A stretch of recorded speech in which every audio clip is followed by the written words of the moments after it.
SFI ഇതിനോടകം പ്രതിഷേധം രേഖപ്പെടുത്തിയിട്ടുള്ള ഒരു വിഷയമാണ് കേരള സർവകലാശാലയിൽ ക്രിമിനൽ കേസുള്ളവർക്ക് വിലക്ക് ഏർപ്പെടുത്തിയ സംഭവം. പക്ഷേ VC ഇപ്പോഴും നടപടിയിൽ നിന്ന് പിന്നോട്ട് പോയിട്ടില്ല. എന്താണ് SFIയുടെ നിലപാട്? അത് ശരിയായൊരു നിലപാടല്ല. കാരണം നമ്മുടെ നാട് ഒരു ജനാധിപത്യ രാജ്യമാണ്. ജനാധിപത്യ രാജ്യത്ത് എല്ലാവർക്കും അവരുടേതായ അവകാശങ്ങളുണ്ട്. ഇപ്പോൾ ഞങ്ങളെല്ലാവരും വിദ്യാർത്ഥികളാണ്. ഇപ്പോൾ സ്വാഭാവികമായ സമരസംഘടനാ പ്രവർത്തനത്തിൻ്റെ ഭാഗമായ കേസുകൾ കേരളത്തിനകത്ത് എല്ലാ വിദ്യാർത്ഥി സംഘടനയും, ഇപ്പോൾ SFIയിൽ മാത്രമല്ല, എല്ലാ വിദ്യാർത്ഥി സംഘടനയിലും പ്രവർത്തിക്കുന്നവർക്കുണ്ട്. അതോടൊപ്പം തന്നെ FIR എന്ന് പറഞ്ഞാൽ തന്നെ ഫസ്റ്റ് ഇൻഫർമേഷൻ റിപ്പോർട്ടാണ്. ഒരാൾ കൺവിക്റ്റഡ് ആവുക എന്നല്ല FIR പ്രതിയായാലും എൻ്റെ അർത്ഥം. ഒരാൾ സ്വാഭാവികമായ ഒരു കുറ്റകൃത്യത്തിൻ്റെ ഭാഗമായി സംശയിക്കപ്പെടുന്നു എന്നാണ് അതിൻ്റെ അർത്ഥം. അയാൾ ശിക്ഷിക്കപ്പെട്ടാൽ സ്വാഭാവികമായി അയാൾ ക്രിമിനൽ കേസിൽ പ്രതിയാവും. അത് അതിൻ്റെ തുടർന്നുള്ള നടപടികളാണ്.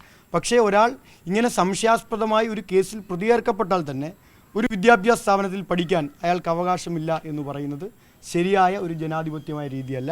അതിനെതിരായ ശക്തമായ നിലപാട് SFI സ്വീകരിക്കും.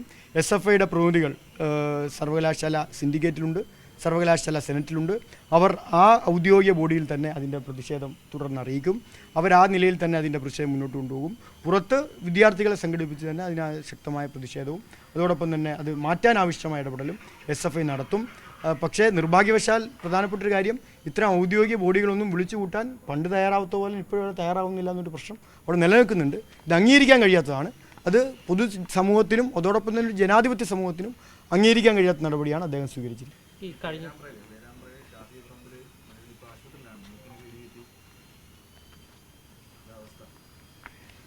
അതിപ്പോൾ സ്വാഭാവികമായി കേരളത്തിലെ നിങ്ങൾ മാധ്യമങ്ങളെ സംബന്ധിച്ച് നിങ്ങൾക്ക് സെൻസേഷനലായൊരു വാർത്ത കിട്ടിയാൽ പഴയ ചില കാര്യങ്ങളൊക്കെ നിങ്ങൾ പോലും മറന്നുപോകും എന്നൊരു പ്രതീക്ഷ അവർക്കെല്ലാം ഉണ്ട്.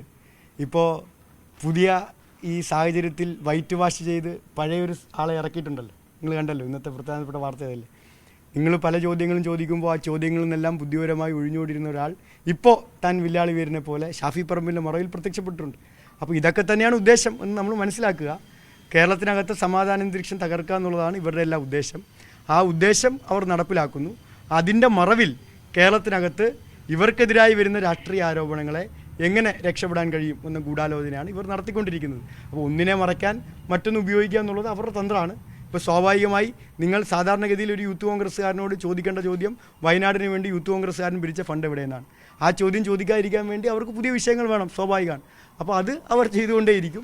അത് നിങ്ങളാണ് തുറന്നു കാണിക്കേണ്ടത്. സത്യത്തിൽ നിങ്ങളാണ് ആ ചോദ്യങ്ങളിൽ നിന്ന് സ്കിപ്പാവാതെ ഇത്തരം കാര്യങ്ങൾ വരുമ്പോഴും പഴയ ചോദ്യങ്ങൾ കൂടി ആവർത്തിച്ച് അവരോട് അതിൻ്റെ ഉത്തരങ്ങൾ തേടാനുള്ള പരിശ്രമം നിങ്ങൾ മാധ്യമങ്ങൾ നടത്തണം. ശിവപ്രസാദ്, കഴിഞ്ഞ ദിവസം മുഖ്യമന്ത്രിയുടെ ഭാഗത്തുനിന്ന് നിയമസഭയിൽ ഒരു പരാമർശമുണ്ട്, 8 മുക്കാലട്ടി വച്ചതുപോലെ. ബോഡി ഷേമിംഗ് പരാമർശമായിട്ടാണ് അത് വിലയിരുത്തപ്പെടുന്നത്. ഒരു ഇടത് മുഖ്യമന്ത്രിയുടെ ഭാഗത്തുനിന്നുണ്ടാകേണ്ട ഒരു പരാമർശമാണോ? അതിൻ്റെ വിശദീകരണം കേരളത്തിൻ്റെ ബഹുമാന്യനായ മുഖ്യമന്ത്രി തന്നെ പറഞ്ഞിട്ടുണ്ട്.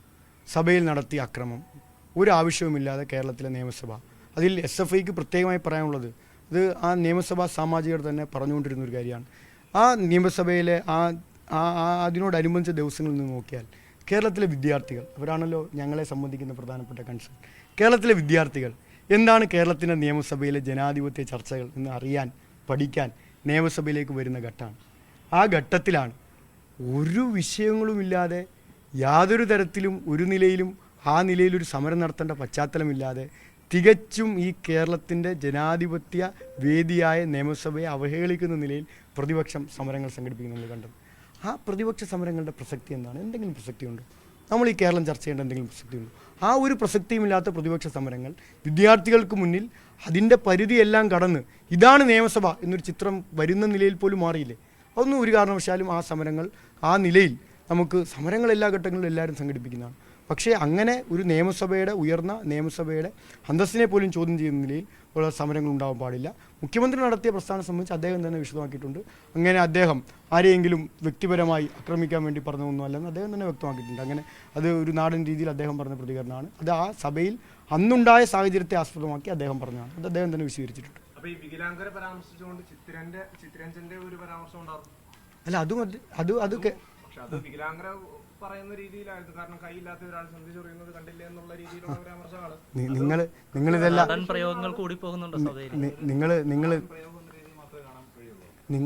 നിങ്ങളിതെല്ലാം കണക്ട് ചെയ്തിട്ട് ഇത് വികലാംഗർക്കെതിരെയാണ്, ഇത് പിന്നെ ഭിന്നശേഷിക്കാർക്കെതിരെയാണെന്നൊക്കെ ചിത്രീകരിക്കാൻ ശ്രമിച്ചാൽ നിങ്ങൾക്ക് അങ്ങനെ കാണാം. പക്ഷേ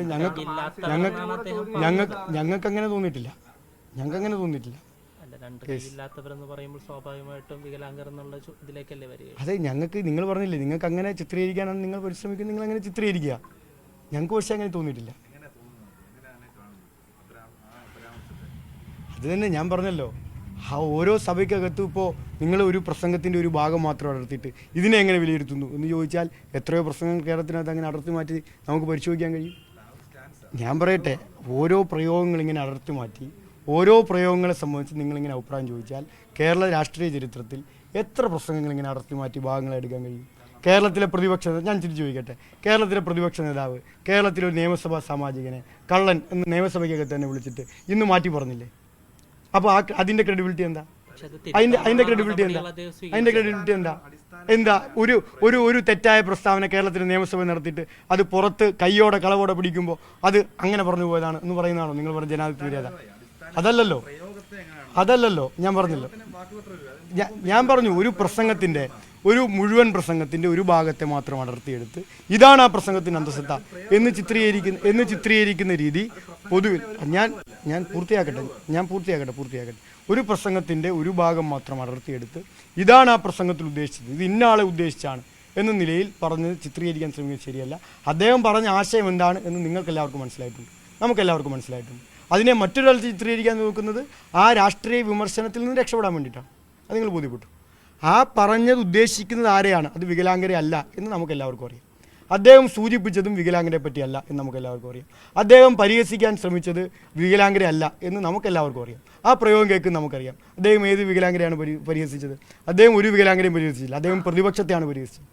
പ്രതിപക്ഷത്തിന് നേരെയുള്ള പരിഹാസത്തെ വികലാംഗർക്ക് നേരെയുള്ള പരിഹാസമായി മാറ്റി തീർക്കുന്നത് പ്രതിപക്ഷത്തെ രക്ഷിക്കാൻ വേണ്ടിയിട്ടാണ്. അത് മാധ്യമങ്ങളുടെ രാഷ്ട്രീയം, ചില വിഭാഗം മാധ്യമങ്ങളുടെ രാഷ്ട്രീയം. ആ രാഷ്ട്രീയം നിങ്ങൾ മുന്നോട്ട് കൊണ്ടുപോകുന്ന രാഷ്ട്രീയമാണ്. അത് ഭംഗിയായി നിങ്ങൾ മുന്നോട്ട് കൊണ്ടുപോകുക. പ്രതിപക്ഷത്തിനെതിരെ നടത്തിയ രാഷ്ട്രീയ വിമർശനം അത് പ്രതിപക്ഷത്തിനെതിരായ വിമർശനമാണ്. അല്ലെങ്കിൽ കേരളത്തിനകത്തെ പൊതുവായ സാമൂഹ്യ മുന്നേറ്റത്തിനെതിരെ നിൽക്കുന്നവർക്കെതിരായ വിമർശനം അത് അവർക്കെതിരായ വിമർശനമാണ്. അത് കേൾക്കുന്ന ജനങ്ങൾക്ക് സ്വാഭാവികമായി മനസ്സിലാവും അത് അവർക്കെതിരെ തന്നെയാണെന്ന്. അപ്പോൾ അതിനെ വേറെ തലത്തിൽ ചിത്രീകരിക്കുക എന്നുള്ളത് ആ വിമർശനം ആർക്ക് നേരെയാണോ ചൂണ്ടിക്കാണിച്ചിരിക്കുന്നത് അവരെ രക്ഷപ്പെടുത്താൻ വേണ്ടിയിട്ടാണ്. പക്ഷേ കേരളത്തിനകത്തെ ജനങ്ങൾക്ക് അവരെ സംബന്ധിച്ച് അതിശക്തിയായ വിമർശനമുണ്ട്. ആരെ സംബന്ധിച്ച്? ഈ പ്രതിപക്ഷത്തെ സംബന്ധിച്ച് കേരളത്തിൽ ഈ നശീകരണ പ്രക്രിയയുമായി മുന്നോട്ട് പോകുന്ന പ്രതിപക്ഷത്തെ സംബന്ധിച്ച് ശക്തിയായ വിമർശനമുണ്ട്.